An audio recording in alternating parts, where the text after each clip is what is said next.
Hello and a very warm welcome to ETCFO. This is Himanshi Tiwari, and in this segment, we'll dive deep into the minds of financial experts to unravel the strategies that are shaping the role of chief financial officers in this dynamic business environment.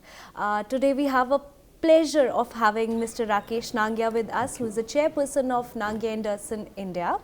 Mr. Nangia, thank you for joining us today. Thank you. All right. So, sir, the current business landscape is rife with turbulence and uncertainty, and the role of CFO has become even more challenging because now it is not only about maintaining a clean balance sheet, but also about maintaining a green balance sheet. So, how can organizations and how can CFOs actually thrive amidst this changing business landscape while maintaining a clean and green balance sheet?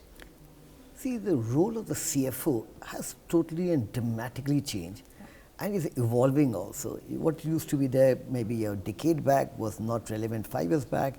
What was 5 years back is not relevant even today, basically. Yeah. Not even last 2 years actually. Yeah.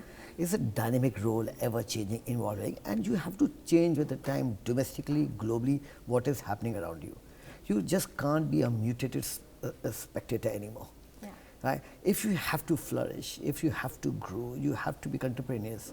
You will be worldly wise, competition, financial issues. You have to have it. And the dynamics of business is changing. And I can tell you, dynamics of business is changing so rapidly.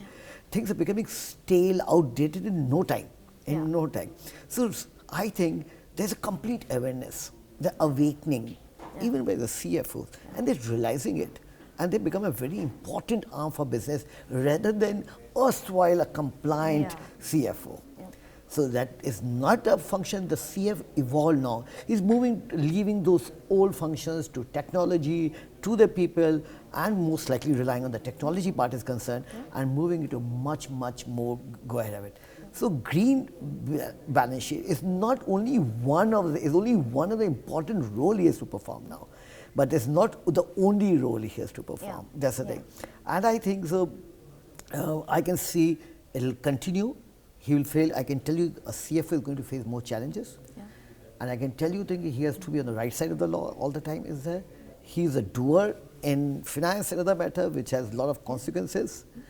He needs to be aware of it, what is happening. He needs to be aware of the regulations. He needs to be aware of the changes, the amendments, and the team which he needs to do it. And I think rely a lot on technology. If you leave it, you are left behind. And you cannot afford to do that, actually. You cannot afford to do that. So I can say it's a very dynamic, relevant, important, ever-changing, responsible role a CFO has to perform there. He has to shed his erstwhile, so-called, if we had it, his way of doing business has changed. You cannot rely. Honestly, if I tell you, you'll perish if you don't change. And this is something applicable for everyone, not only for CFO. Yeah. So with complexities increasing, as you rightly said, CFOs are now tasked with many roles, like managing cash flows, ensuring seamless compliance, or driving digitalization.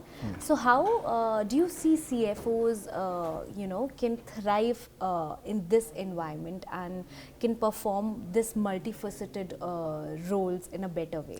So the moment you're titled CFO, you're supposed to do that. So you don't have a choice, actually. So you can't say, I will do this. No, this comes under the all umbrella of a CFO, functions, responsibility and duties, actually. So and I can tell you one thing which you mentioned very rightly, managing cash flow, in my opinion, is becoming the toughest and the most important portfolio which he has it with him. This is one of the things. Second, I can take it to compliance, because compliance is becoming automation. Your other teams are taking care of it. You have a way set desktops and everything, calendars and compliance dates and everything. So you are taking care of it. But finance functions, cash flow functions, in my personal opinion, is a lifeline actually. Is an oxygen for business. So, and this becoming even for the promoters actually. Managing liquidity, having a liquidity at the right time, cost of liquidity, and all integrated, all this part actually. So I can only tell you one thing, and though it could be sake of repetition, the role has dramatically changed. You can, and it is the responsibility bucket will continue to expand.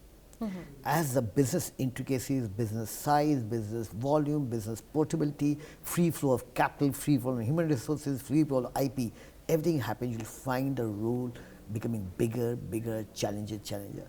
So you go back again, how do you manage it? So you have to take recourse to technology. You cannot survive because of the size. You cannot survive because you can't be on the other side of the law. Timelines.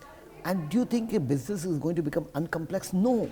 With technology, it's not going to become uncomplex. With technology, it's only going to make you take away one part of the important functions of our automatic route. Yeah.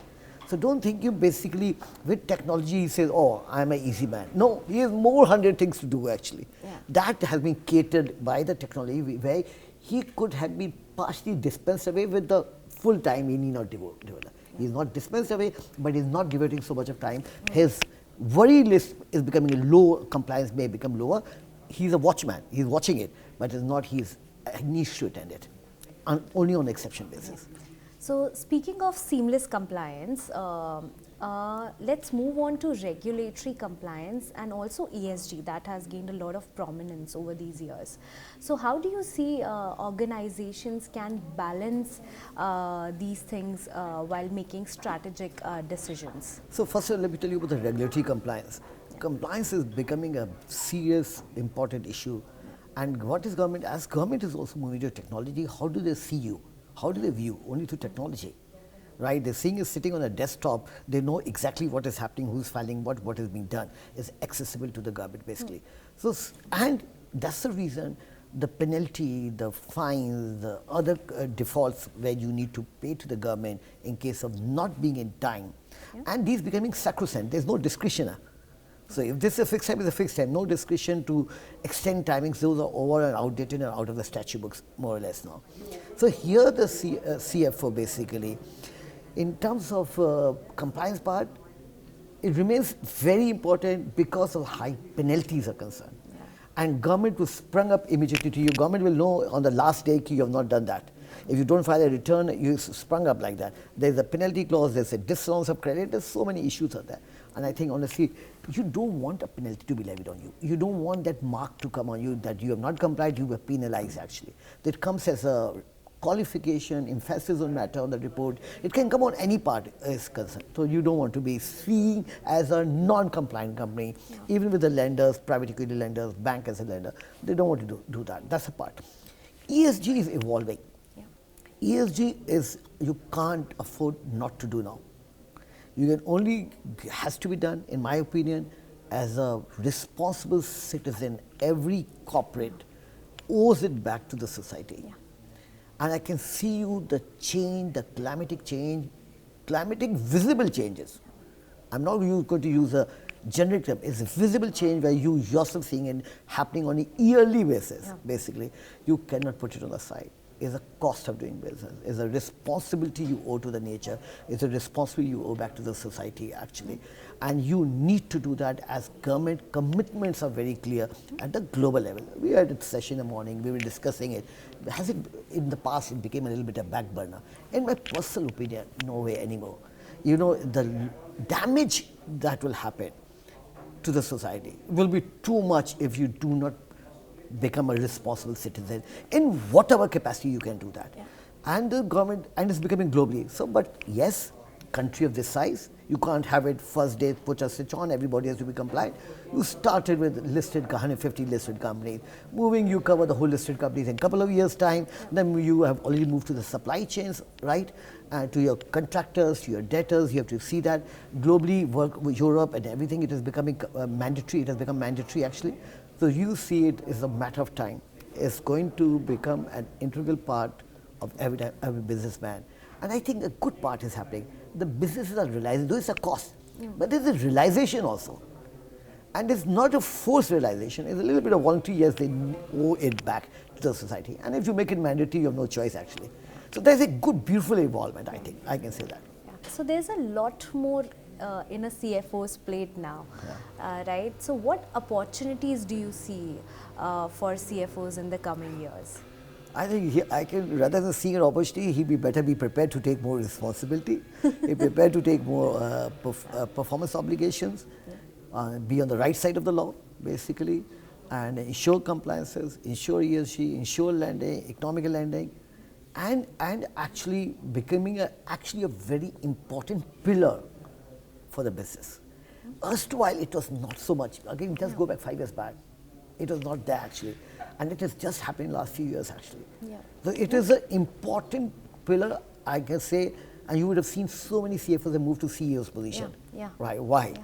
Because they understand the business. And I tell you a very important part.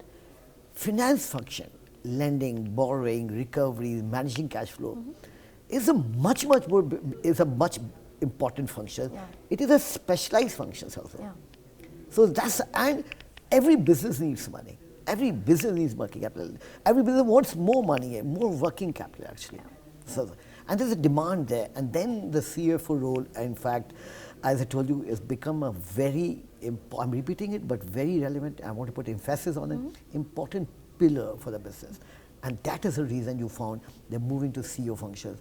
And a businessman owner will always like to know maybe cash position can see where do I survive, where's my future cash flow, where's my present cash flow, where do I stand at the end of the year. That's the thing. So I think it's a very, very important role. Gone are the days which used to take a backseat, easy situation. No. So the CFO function has now become the important pillar of any organizations, and as you rightly said, we are seeing a lot of CFOs moving to the position of CEOs, which is I feel the call of the hour right now. Well, thank you, sir, for your time. It was a wonderful discussion with you, and it was a pleasure to have you here. Thank you. Thank you so much. Thank you so much.